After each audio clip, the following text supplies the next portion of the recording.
My initial questions will be to the Minister of Finance, Minister Freeland. Mr. Freeland, what's the deficit this year? Are you going to stick to the $40 billion you told Parliament you would not go above, that was your fiscal guardrail? It wasn't going to go above that. Thanks again for the question, Mr. Perkins. I do want to be very clear and assure all MPs and all Canadians that Canada's public finances are sustainable. Canada has the lowest debt to GDP ratio in the G7. We have the lowest deficit in the G7.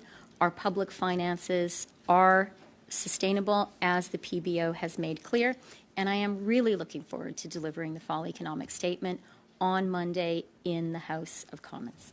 The CFO for my company missed its financial projections every single year. They wouldn't be the CFO for very long, neither would the public markets. So why should you remain as CFO since you can't, of Canada, since you can't seem to hit a single target you set? As I said, Mr. Perkins, I strongly disagree with the premise. Canada has had the fastest rate of fiscal consolidation in the G7, and we are today reaping that positive harvest with inflation in the Bank of Canada's target range for all of this year, with interest rates coming down, with the Canadian economy experiencing a soft landing. And Mr. Perkins, you spoke about the private sector.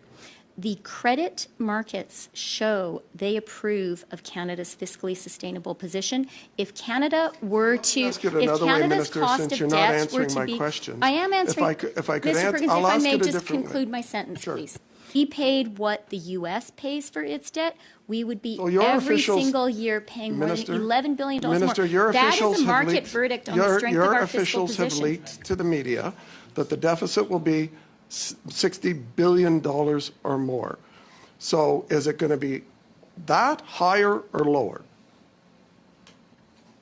Mr. Perkins, because a Conservative filibuster has blocked the work of our Parliament. Minister, the only filibuster is your unwillingness to produce the documents. No, But I would ask you a simple question. Is the deficit going to be higher or lower than the $60 billion your officials have leaked to the media? I think that it is very important not to cast any doubt on Canada's financial credibility. So I want to take this opportunity to be very clear that Canada's fiscal position is Will it be strong above or and below $60 sustainable billion? and continues, Yes or no? It's a simple question. to be Why won't you answer the whether or not it'll be strongest above in or below the $60 G7. billion?